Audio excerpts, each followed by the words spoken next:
Don't ever let somebody tell you you can't do something. You gotta dream. You gotta protect it. You want something, go get it. Period. What's up, guys? Jay Bandy here with the For the Love podcast, episode 18.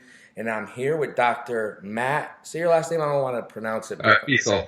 Fisel. Okay. I was going to say probably Fisel, maybe. Do you get people that get it wrong all the time? I'm used to it, yes. That happens to me all the time. They think my last name's like Brandy. I get an R in there like all the time. So he's actually now how would you describe it? I mean, I know some people say they're naturopath doctors. What's your definition? Yeah, so I mean, I'm licensed as a naturopathic physician, naturopathic doctor, and so it comes with its own set of credentials, and you have to go through very specific training through an accredited school, and then every state has their own licensing board and regulation, so it's a little different from state to state. And like every state, any state that's licensed has its own scope of practice. So, in some states we might be able to prescribe certain medications, but in other states we can't prescribe as many. So really just every state regulates it more specifically. Interesting. Okay. So for people that don't know, I kind of met Matt by just a recommendation from somebody that I knew. They told me to go to this doctor, and it's Whole Health Natural Family Medicine. That's in Hamden. And so I made an appointment. I went there, and I met Matt. And the difference here that I saw, and for me, I wanted to see the difference between natural medicine and conventional, or whatever they call it nowadays. So for me, the biggest thing was the first thing I noticed. I was in the waiting room for less than like 5 minutes. Where normal all these other doctors, I swear to God, I'll sit there for sometimes up to an hour. Right. And it's wild. Yeah. So that was the first thing I noticed. And then the second was that when I went in there, like, we got pretty in depth. And for me, that was interesting because a lot of times I feel like I go to the doctors and I'm in there for 5-10 minutes and I'm out. I'm waiting for an hour. I'm in there for 10 minutes, and you leave and you're like, what the hell just happened? Right. So common complaint from other patients. Yeah. So you hear that often? Yes. Yeah. Now, you kind of got really in depth with me, and I was in there probably for maybe a half hour, maybe a little longer, and I'd never experienced that before. Is that something that's obviously common that you guys do?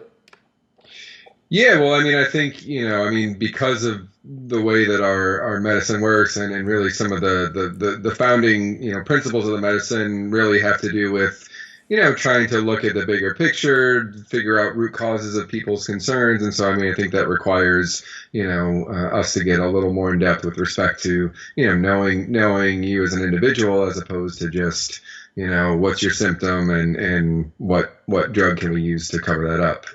So, I think it just philosophically differs in that way. And so that ends up, and it's not that, we doesn't mean that you necessarily need to spend an hour with somebody to figure all that out, but just the way that we think about things would be, just inherently different because of that. So, like, you kind of more think you want to know, like, the person's lifestyle, their like diet, things of that nature. Where when you go to these other doctors, they're really not asking that much. And like you said, it's mainly they just want to know what symptom you have. Right. So. Right. I mean, these insights that you talk about, getting into people's lives and getting a little more in depth to what they're doing, I feel is very, very crucial to knowing their health, because I feel that there's a connection between all of this stuff. Right. And, and ideally we're looking to, also teach people, of course we want to help them feel better in the short term, but, long term too, we want to see whatever we can do to help people, be their own doctor and live a more preventive lifestyle, and, hopefully not have to see them as much in the future once they're feeling better. So, and that's interesting, because like obviously a lot of people have a skewed, outlook of what the medical industry is now. And there's a lot of distrust There's a lot of obviously distrust with drugs and the pharmaceutical companies and all these things. So to hear you say something like, we want people to eventually not have to come to us, and we want people to kind of be their own doctors in a way, which is crazy because I've always kind of been that way, which is why I'm like, I would say I'm kind of OCD with my health, which sometimes can be a good thing or a bad thing. But often I have to research. I have to do it. And I don't think people do that enough. Now, do you find a lot of people that come in there that are really just like lost?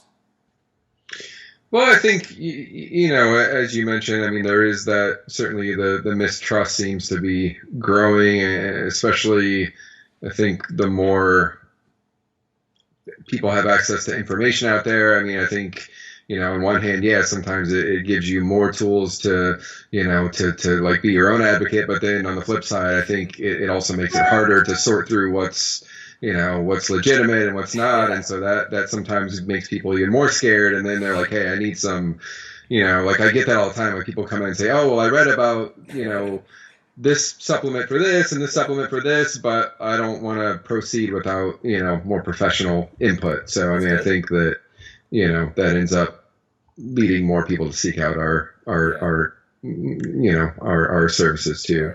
Well, that's a good thing, because I think that's another thing with like all these supplements, even on the natural end.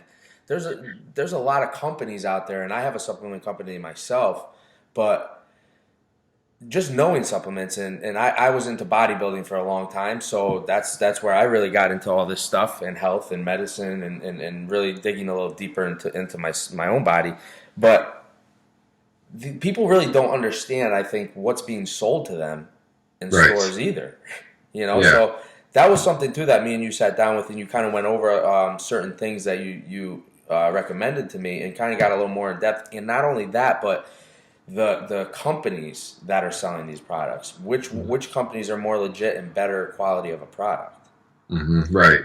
That's also a big variable too, I think, in the industry, right? There's so many unregulated, supplements, and not everything's created equal. So that, like, that's another thing that people are looking for advice as far as like, all right, well, like, can I trust this product versus something I'm just getting over the counter, at the big box stores or, those places. There's millions. You can have one brand or one product or one, let's say, vitamin or whatever it is, and there will be a million different companies making it. And then you see some of these companies that make blends of stuff, and they put in their it's like a proprietary blend, and you just see the total milligrams. You don't really know what you're really getting. And at the end of the day, it's all, a lot of companies care more about marketing than they do about putting a quality product out there, which is sad. So that's another thing that I think people need to definitely kind of research a little more and look into is, what are you putting in your body? And not even just that, but food wise. What are they putting in our foods now compared to long ago? And of course, I mean, that goes for the, just like you're saying with supplements. I mean, the food industry is even more, I guess, guilty of trying to, fool us into, thinking things are healthy or putting things in foods that we don't really understand, or, the labeling isn't honest, or whatever. And you could go on and on, but so that's another thing that people need educating on, or maybe like they don't even really know that until someone points it out, or No, absolutely. And that's the thing. It's funny because like I saw some comparisons from our country to other countries, and it would be like a bottle of ketchup from our country, a bottle of ketchup from theirs, and it was in ingredients. And theirs was like very minimal stuff. Ours had a laundry list of shit, like ingredients in there, and I'm like, what the hell? Why? What's the necessary reasoning for that? It doesn't make sense. That's something that I've gotten so like.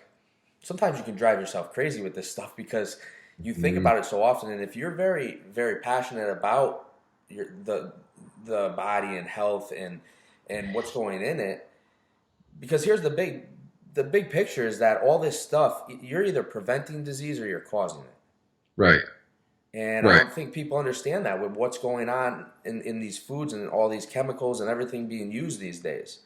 And I think Hmm. that's another big reason why we see a large influx of disease. Right. Right, and I mean, I think also, and not to be, not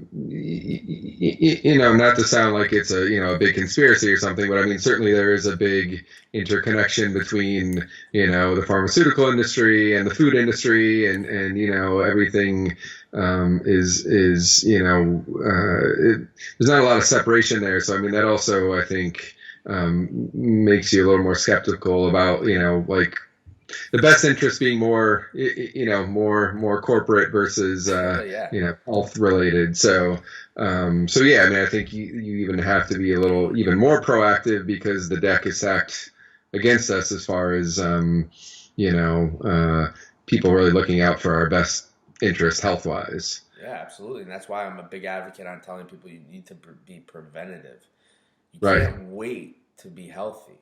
It's Right. crazy. And that's what I think that's a large problem in society is that people are just like, I don't know what they're doing in their lives. I get it. We have very busy, stressful lives, especially now in this generation. A lot of distractions, very fast. Right. And people are not focusing on what they really need to focus on, getting Hmm. distracted. And you need to prevent this stuff before it happens, but they're not doing that. It's just happening. And then what do?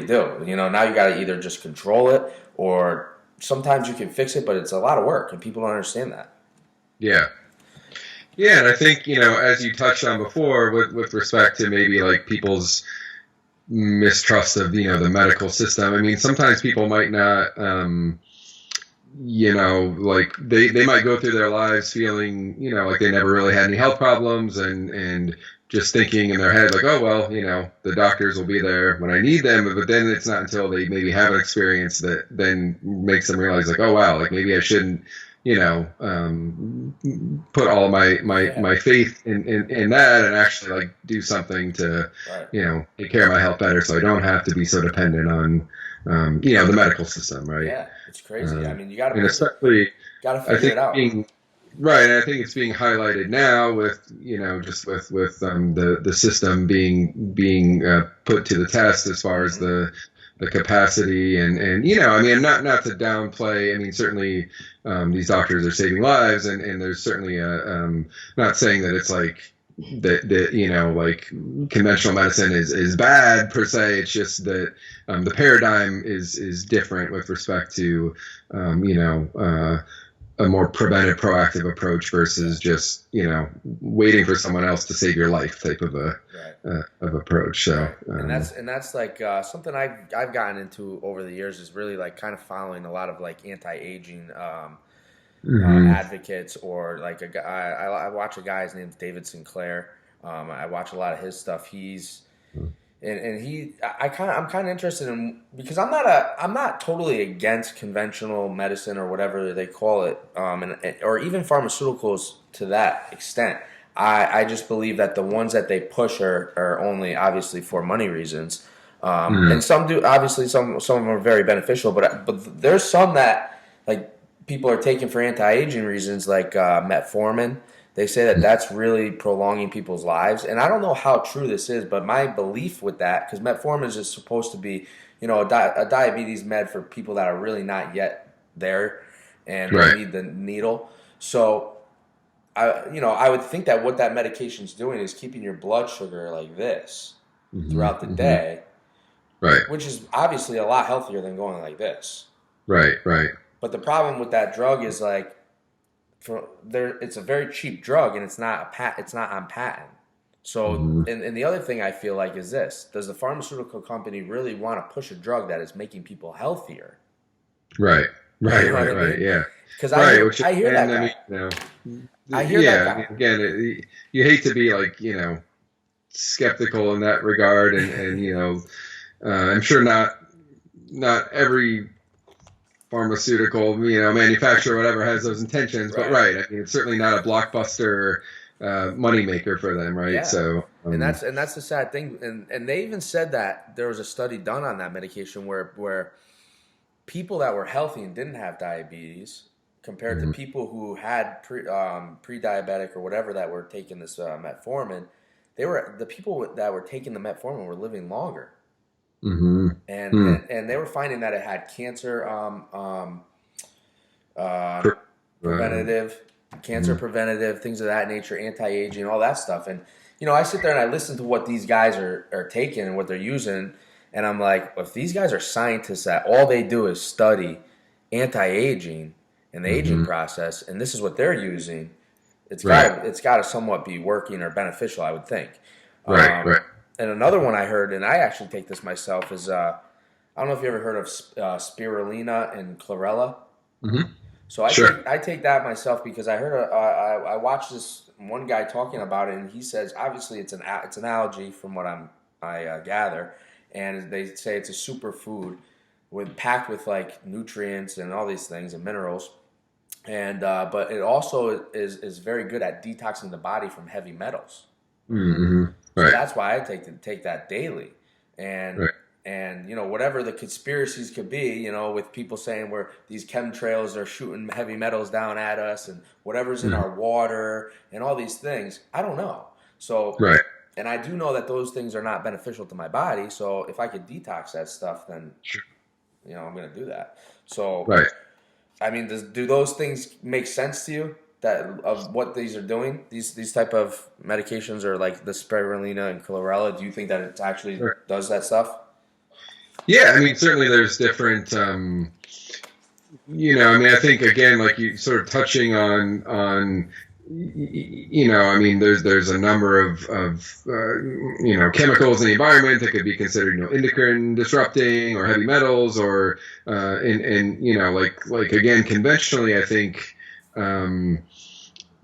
for example, if someone has a cancer diagnosis, I mean, there's not really a whole lot of emphasis on like, all right, well, like what might have, led someone to this in the first place. I mean, it's really just the focus is on the treatment, which I mean, again, like might be life-saving and we need that. But, I think that there could certainly be like a whole other aspect to that too. And so, so like what you're saying with, for example, chlorella or something that's used to maybe, lower heavy metal levels or I mean, detox is kind of like a vague term, right? So there's a lot of different things that could mean, but in general, getting things out of your system that could be, known, problems with respect to carcinogens or things that are gonna really like cause damage to your whether it's your sex hormones or your thyroid hormones or for females making you more prone to breast cancer or estrogen related cancers. I mean, I think I think the big issue with this sort of thing is that like it's hard to for example, you can measure heavy metal levels in certain ways in people's systems, or, you might be able to measure, certain like plastic byproducts or, like certain chemicals that we know are toxic, but it's sometimes hard to put an exact measurement on the cause and effect. I mean, you could say like, all right, well, like you and I have the same level of, mercury or lead or whatever in our system, but you have all these symptoms and I feel totally fine maybe. And so how much do we attribute to chemicals versus, is it from like a diagnostic standpoint, sometimes it's hard to know if certain things are causing symptoms, but like I would still argue that any of those things in your system are still not good. Even if you don't feel anything, symptomatic, it's still probably worth doing something to try to, get those things out. So now, you touched a little bit on estrogen, and the reason why I bring it up is because obviously in the bodybuilding world, estrogen is something that you think about to obviously cut down on fat, body fat, and things of that nature. But it's also something that we do need, very beneficial to our health. But it's something that needs to be balanced, and I feel like obviously with those hormones and the chemicals and things like that. Estrogen is something I feel like it's very hard to keep balanced these days. And something I use as well is called DIM, and I take that pretty much once a day just to kind of expel any excess estrogen that may be floating around in my body. And I think people don't understand that too. Like a lot of these foods that we're eating, and like you said, the plastics and all these things, what are they called? Like phytoestrogens or something like that. Yeah. Yeah. And they just disrupt, like those things being just a little bit out of order can really make you feel shitty. Right. Yeah. And so, and basically what happens is, a lot of these chemical byproducts, and plastic is certainly one of the biggest culprits in today's environment. They have, these chemicals that mimic estrogens, and so, but the other issue is that they actually oftentimes act way stronger than your natural estrogen levels would. So not only do they block, they bind the same receptors that estrogen would in your body, but then they have a way more potent effect too. So I mean, it just really accelerates, whether it's again estrogen dependent cancers or for males, whatever byproducts of estrogen would be, whether it's excess abdominal fat or like kind of disrupting your normal testosterone levels. Those things are hard to you have to take that into account. So I mean, I think it's not just a matter of like just strictly looking at someone's hormone levels, but and that might be another thing that like differentiates maybe what I do sometimes from like the way conventional medicine looks at it is like, all right, well, like, yeah, you could come in and have low testosterone, but what else is going on, right? Like, are there other environmental factors disrupting your hormones? Are there, stress hormones? There's so many other ways that I would look at like low testosterone or high estrogen, as opposed to just strictly looking at the labs and saying, all right, well, like we need to, just give you testosterone or. And that's interesting because, like, I was going to ask you, bring that up actually next about the testosterone. Like, now, if somebody came to you and felt they had low testosterone, or they didn't even know they were feeling a certain way, and you go and you test their hormones, you see maybe their testosterone's a little low. Obviously, you're not, you don't do the pharmaceutical route, so right. You would try to basically bring their testosterone up naturally using maybe natural supplements or diet, things of that nature, or trying to see if maybe the other hormones are out of balance, which is causing that. Right. And sometimes does that work? I mean, do you find a lot of success with that? Yeah, I mean, I think it's certainly. There's certainly like a quite a wide ranging spectrum as far as like low testosterone being secondary to something else versus, there certainly are cases where people are going to still need some sort of, testosterone supplementation no matter what you do. But I mean, yeah, there's definitely, I think, plenty of instances where people, again, like there's a lot of variables with respect to diet changes and, stress and sleep and how all these things are affecting their, their testosterone. So, I mean, it really, and that's why I'm saying it's very individualized. So, in the cases where it might be more, like diet related or stress related, I think, there are a lot of things we can do to move the needle, or at least like, we'll exhaust all those options before we, do decide, all right, well, maybe you should really go the route of, and sometimes it's like a chicken or egg thing. Like you might, sometimes like people have been in that state for so long that because they've had low testosterone for so long now they're, like their abdominal fat has really increased and their energy is really gotten lower. So they can't really exercise effectively as much. And they kind of need a jump start with the supplemental stuff, but, like the supplemental testosterone. But then like once you get their levels to a certain point and maybe it allows them to, have more energy, maybe they sleep better, they get motivated to start exercising more and eating better, then, maybe it's just a short-term, prescription where they're not, just like dependent on it for forever. Okay, because that's another thing. People think that once you start taking the testosterone, I think this is another myth that scares people, is that you have to be on it forever. Right. And I'm not a big believer in that stuff. And then the other thing is like, I went to a doctor one time and it was a fertility doctor, and we were talking about testosterone therapy, things of that nature. And I asked him the question because he's like, oh, well, if you're on testosterone, you're not going to be fertile. Mm-hmm. And I was like, yeah, okay. I mean, I don't really truly believe that. I feel like, yeah, it's going to maybe downregulate it a bit, and you're not going to be as fertile. But I don't think you're completely lost. Because I said to him, I said, can you answer me this question? I know bodybuilders that are taking crazy amounts of hormones, Mm-hmm. and they're having children while they're on all this stuff. And he just couldn't really answer the question. You know what I mean? So I'm like, but I just feel that's the thing. Like I think men too don't understand. Like they don't know that by the time you're 30 years old, those hormones are declining or starting to at least. And now you bring up stress a lot. Mm-hmm. I'm a big believer that stress is like one of the biggest causes of disease, biggest causes of issues in life in general. And combine all these things, the stress could be messing the hormones up. I mean, and I think that's just obviously naturally at 30 years old, your testosterone levels are going to start to decline little by little.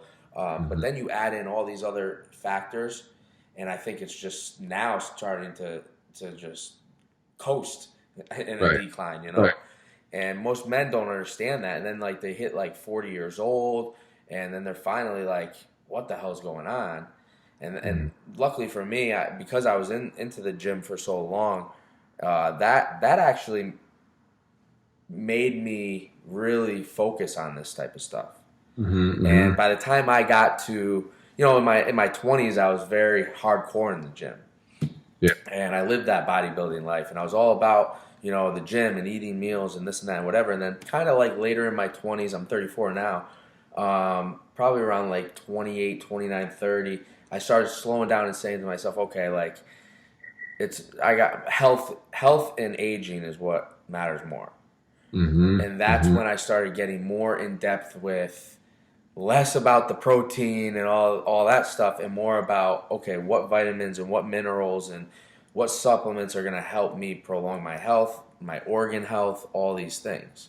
And I'll be real. I'd probably spend more. I'd probably piss out a lot of the stuff I buy, but at the end of the day, I mean, my mind, I just say, okay, like if this, like I take NAC for my liver, obviously a good multivitamin, B complex vitamin. And the other thing people don't understand too is like a lot of these vitamins that people are selling, they're not breaking down in your stomach.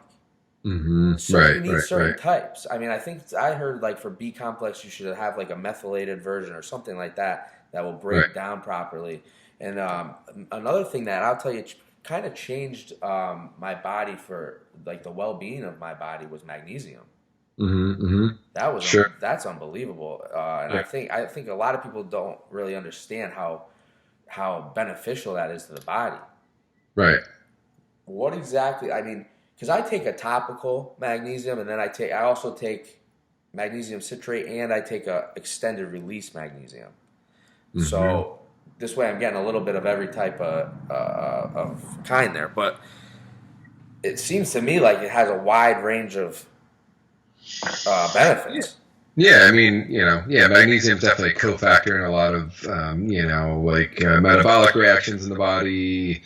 Plays a big role in just like all the muscles in your body, like kind of helping them work efficiently, both cardiovascular and, skeletal muscles, like brain function wise. I mean, it kind of, makes your nervous system overall less excitable. So, I mean, that can also translate to maybe feeling more calm and muscle relaxation and, without being like overly sedating, and so, it certainly is one of those things that gives you a lot of bang for your buck, so to speak. And just to go back to the stress thing, like you were just talking about how stress plays such a big role in everything. I mean, I think, like as a practitioner, often like I feel like when patients come to me, that seems like such a cliche thing for me to say. It's like people are like, oh, well, I'm here and I'm paying you and, for your expertise. And like, you're telling me that like all my problems are related to stress, I mean, I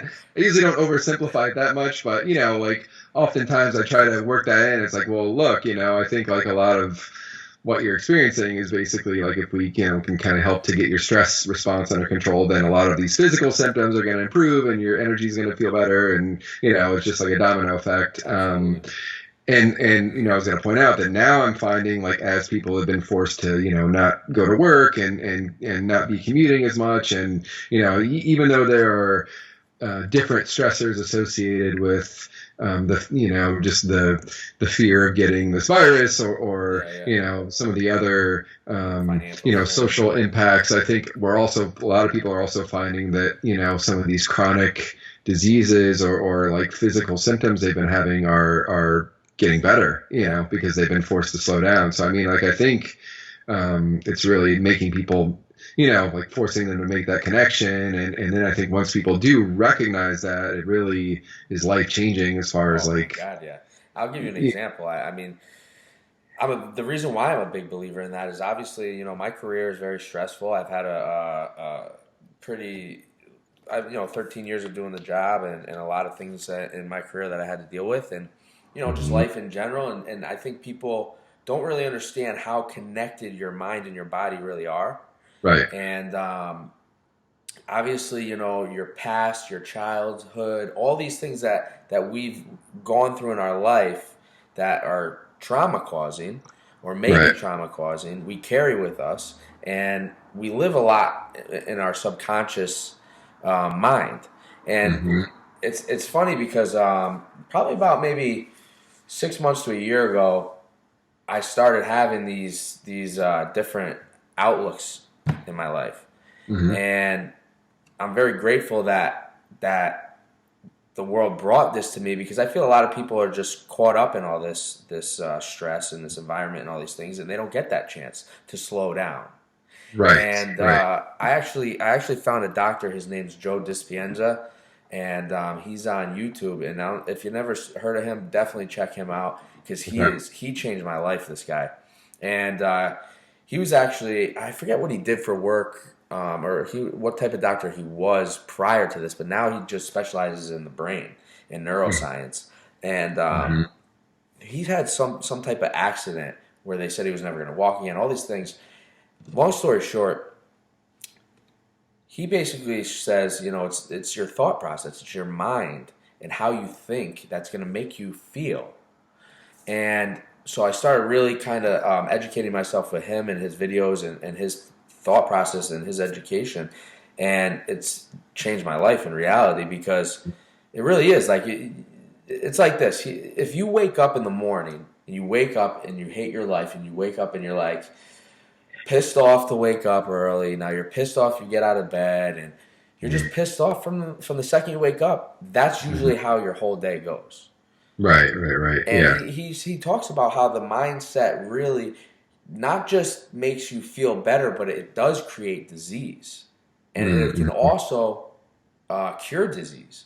And he's talking about how he's big into the meditation and stuff like that, which I'm a big believer in as well.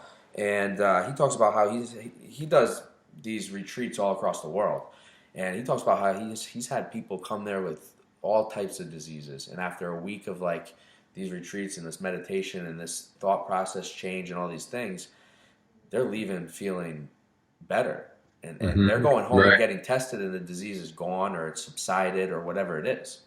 Yeah.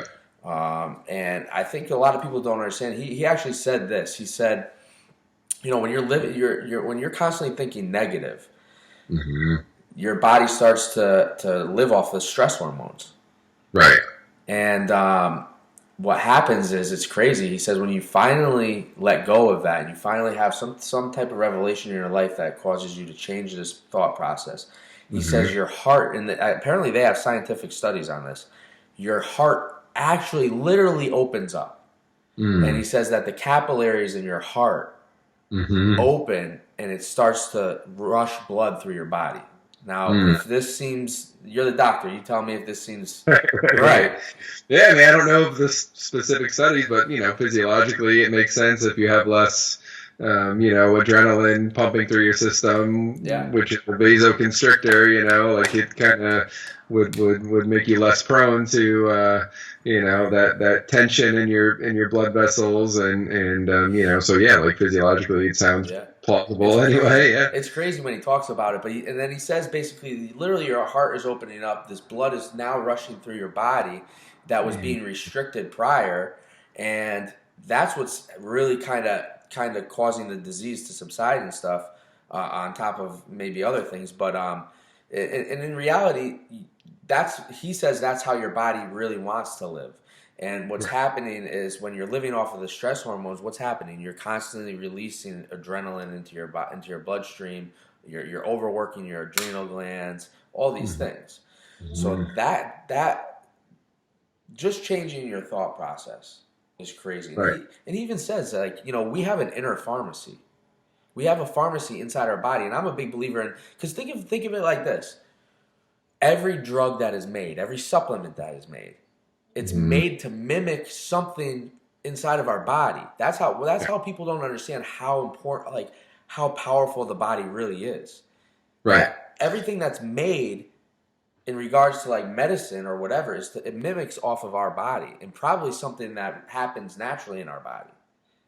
Right, and one of the founding principles of naturopathic philosophy is actually that the body can heal itself if you give it the right tools, and so that's whether it's food or trying to control your thoughts or just whatever it is that's not impeding your body's ability to do that. And then that's where some of the supplements come in too, as far as like, all right, well, like, we need to, speed up detox in this area, or, whatever you're trying to accomplish. I mean, I think like we're actually like trying to give your body something it can work with, rather than trying to just like block a certain, symptom or reaction, which then could lead to another reaction or side effect that is not desirable. Right. So, but yeah, no, I mean, the body definitely, I mean, just studying physiology and, it's just like amazing how tightly regulated everything is and how smart your body is, It's crazy. So, and that's what I kind of try to, I tell people, I'm like, the body is made for a reason. It's like, it does crazy things, just, but you have to know it. You have to learn about it. You have to educate yourself on it, and that's not what people do. And obviously you have to take care of it. Right. But he even says, like, the chemical oxytocin, which is obviously what the feel-good chemical that makes you happy, and all these things on top of serotonin, dopamine, and those things. I think people that are in depressed modes or whatever are lacking that, or it's turned off in their body. And then, when you reverse that, which is I feel like very hard these days, that starts to get released again. And I almost feel like that's what synthetic heroin is in a way, is like it mimics oxytocin. Yeah, well, right. There could be various, right. I mean, turning to recreational drugs could lead to, whatever, various neurotransmitter changes that produce, a desired effect, but like then people might feel like that's the only solution for them to get to that point, and or even just alcohol, right? It's like some people use that as a stress reliever, but maybe they just haven't tried meditating, or they haven't tried like certain herbs or whatever. They just think that that's the only option for them, right? And I think the same goes with like you said, like some people might have been given opiates or whatever for pain, and then they just think like, oh, well, this is my only solution. But again, maybe there's other whatever exercises, changes in diet, like plenty of other things that might give them relief. That's what's crazy is they don't, I was even saying that, like, you go in, a doctor gives you a medication, and they don't even really explain it to you. They're just like, take this, it's going to do this, and take it this many times a day. And you don't know nothing about that med unless you go really research it yourself. Right. And a lot of times what happens, these meds have a ton of side effects, and then you feeling, maybe it helps one thing, but then you're, you got all these other issues. And then you're back there, and it's a revolving door. Right. And I think that's kind of disheartening in a way. And that was one thing that was disheartening to me, which was why for a while I bounced around to doctors until I found my conventional doctor I like a lot. I won't even say I don't. I like him a lot. Right. But when I went to you, it was just different, and I like that a lot too. But I kind of like having the best of both worlds in reality, to be honest. And I mean, like, that's my viewpoint too. That's what I was saying before, is that I don't, for me, it's not like, oh, well, conventional medicine is bad and, you should only, see a naturopath or whatever. I mean, I think like we all have different things to offer. And, I often work with other, specialists and plenty of MD colleagues who, we refer back and forth. And so it's not a matter of, and I think that's a misconception amongst like both patients and other doctors, is that like, that it has to be all or nothing, or, like I have patients that go see their primary care or whatever, and that they really aren't too happy that they're seeing a naturopath, or like try to like talk them out of it. And it's like, hey, it's not like I'm going to tell them to recklessly go off all their drugs, or something along those lines. But I think that's sometimes like the perception that they have. Yeah. Do you find that? Do you find that often that there's doctors out there that are really frown upon the naturopath way? Yeah, I think definitely there's I get feedback from my patients that, from whoever their doctors are, like that some of them aren't thrilled with the fact that they're seeing a naturopath. But I mean, I think there's also plenty of doctors out there that are receptive to what we do. And, like once they have a conversation with us, or we discuss a mutual patient, they realize that we're talking the same language, and that we're not, like I said, being, really reckless about something, or just trying to. I mean, I think that I just think that a lot of them think that we're maybe just trying to like get people off of all their drugs, and that we're gonna just do that without consulting them, or and so I think once they talk with us and realize that we're taking a pretty sensible approach medically, then they realize we're not just causing harm to the patient. Yeah, I mean, from my experience, it was very professional, very, very educational for me. So I liked it a lot, to be honest. Before we get out of here, I kind of want to talk about what's going on right now with obviously health and people nervous and scared for the future, and this virus going on. And you as a naturopath doctor, I mean, are your patients, have you dealt with anything regarding this? Well, I mean, I think, in some ways it just highlights, a lot of my patients already are of the, more proactive, preventive mindset. So I think, maybe it's a little bit of a different patient population than sort of the general population. So I think my patients are probably a little more, in tune with like, hey, what can I do to be, just kind of making myself less prone to, my immune system being suppressed by, whatever, sugar or bad food or stress, and, and then like taking things that might, and of course we don't have like, any sort of proven, like research that proves that any of the supplements are like, curative or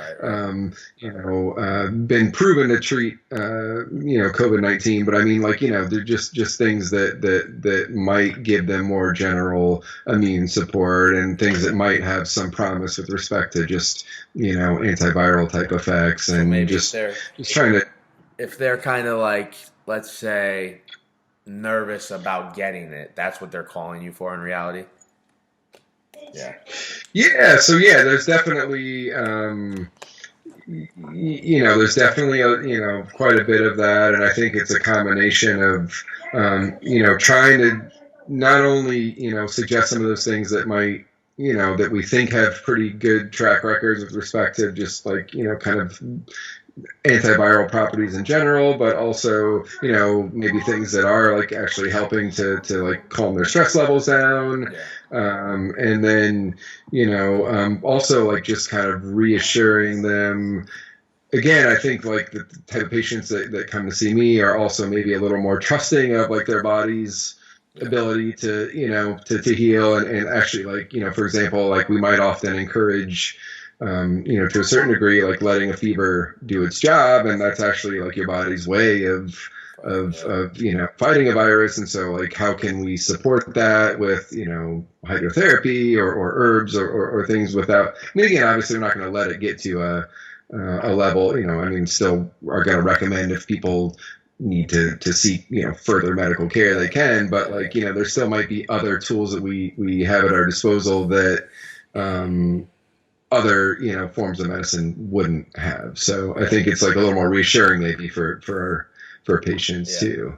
Now, obviously, this is something that I've never experienced in my lifetime, a pandemic like this. I don't know about you. Is this the only one you've really dealt with? It's definitely unprecedented, as everyone seems to be saying. Yeah, so no, this is definitely a new one for me. Yeah, so it's odd because I don't know. There's so much. Obviously, there's conspiracies out there regarding this stuff.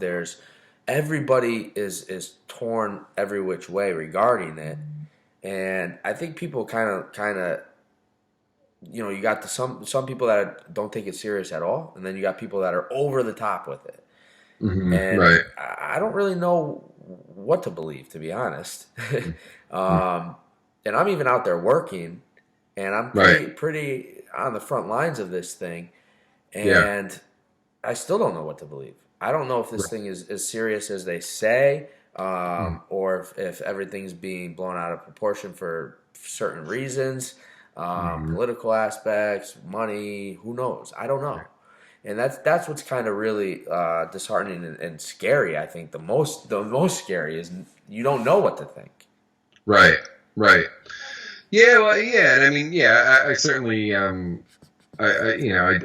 do think that right. It kind of depends on what sources you're following and how much it's hyped up, right? I mean, I think it certainly needs to be taken seriously, but I also think in terms of I think the mindset still applies to any, just health in general. It's like if your viewpoint, if you're always like day to day thinking like, oh, well, I might die from, cancer, or, if you're constantly thinking about that or have that fear, then that's not going to be a particularly healthy, mindset or way to live. So I think it's like, despite it being a little more maybe urgent than other things we've dealt with, I also think you still, if you still kind of like apply those mind body principles and really you might have to work a little harder now to offset that, but I think if you still are able to take that approach, then there's only so much you can control, right? So like if you're doing all the things that you can do, then you just have to accept that and I think hopefully be able to get on with your life without letting it completely cripple you, right? You're right. Like we talked about earlier, the mind-body connection. So you can't sit there and let this thing just bring down your mindset. Right. And that's going to deteriorate your body. And then who knows, maybe if this thing is as serious as they say, you do that, you're freaking out over this, you're causing yourself to stress, then you're making yourself even more susceptible to getting it. And that's what happens. Right. So one last thing, I'm just curious because you're a naturopath. What's your thought process on vaccines? And the reason why I say that is because I do somewhat believe in the science behind vaccines. Mm-hmm. And like how they explain it, saying like the preventative aspect of it, but I don't believe in what they've done with them in regards to like what they're putting in that stuff, because nobody knows. I mean, it's not like, the thing is this: you go get a vaccine. Even if I go get a vaccine for my animals and stuff, they just tell you what it's for. They don't say, okay, these are the ingredients inside of these things. So you don't again, you don't know what you're putting in your body, and you hear all this crazy stuff. So from a naturopath standpoint, I mean, what's your thought process on that? Yeah, I mean, I think it's, certainly a controversial topic, and I think, I think, right, I think like the way that, just as you mentioned, I think really like I don't know, I think the viewpoint, my viewpoint is always that I think it's often looked at as like an all or nothing topic. It's like if you question, anything about vaccines, then it's like automatically that you're anti or against it. And sort of along the lines of what you're saying, like, yeah, maybe there are instances where there's, preservatives that are toxic, or, aluminum, or certain things that, why can't we maybe like find a better way to do this, or, like kind of look more closely at some of these things rather than just accepting it at face value, and injecting all these things at once into an infant. And so I don't necessarily. I mean, I try to just like educate my patients as much as I can, and I mean, my kids are vaccinated, I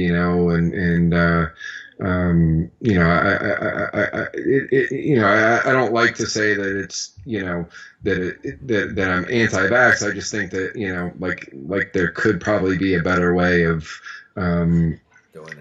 doing this without just subjecting these kids to, like to so many injections at once, or, and I definitely have had, patients that have had pretty serious vaccine reactions, and it doesn't seem like there's a whole lot of like recourse for them, just the way that the laws are set up and everything. So I mean, again, I do think that there's probably, I just feel like we could do better with the whole. And again, like not to say that there haven't been benefits, and we haven't saved a lot of lives, with vaccines. I just think, when you see kids that have had really severe reactions, and these are from like parents who, were not like anti-vax in any sort of way. They're like, yeah, like why would we not follow the schedule? And then suddenly their kid is, having a seizure in front of them or whatever. And then it's like, all right, well, like maybe, and then not really like anything that they could do about it. It's like, all right, well, like maybe we need to, like question this a little bit more, or again, like figure out if there's a way to do this, that doesn't feel so, like jammed down your throat, I guess. That's kind of what it is. I think is like you almost feel like you have no options with that right. stuff, and not being educated on it, and then hearing these horror stories, it kind of scares you, and then you're like, well, I have no control, and then you're like, I'm putting my kid at risk. So it's a scary process, and I think that's the biggest thing for people, and that again causes what? Stress, and these are things we don't want. But yeah, so listen, that's Dr. Matt Fisel. Did I say it right? Fisel, yeah. Fisel. Yeah. I'll get it right one day. And maybe people will get my name right one day too. Who knows? Probably not. But so that's episode 18 of the For the Love podcast. And once again, let me just get this right. Whole Health Natural Family Medicine. That's in Hamden. And I know Dr. Fisel does take insurance, because I use insurance, which is another thing I think that people are worried about when going to naturopaths. Right. So you guys do offer that? Correct. Okay. Yeah. Most third party insurances will reimburse. Yeah. You just have to check with your plan, but most of them, we're in network with most of them. So. Okay. And yeah, so you guys can check him out if you're interested in going that route, or preventative care, especially now with everything going on. I'm a big advocate for this preventative care. Think about your health, learn about your body, and find a doctor that's going to listen to you. That's the biggest thing. I feel like that's what we're lacking: human connection, understanding each other. When you can really get that, it's a big benefit to your life. So I appreciate you coming on. Maybe in the future, when things die down with all this, we'll talk again and see where everybody's at health-wise and what's going on in the world. And we'll go from there. But if you guys want to check him out, DM me. I'll put you in touch with him, and we'll go from there. All right, All right. guys. Take care. Yes. Peace. All right. Thanks, Jason. All right, man.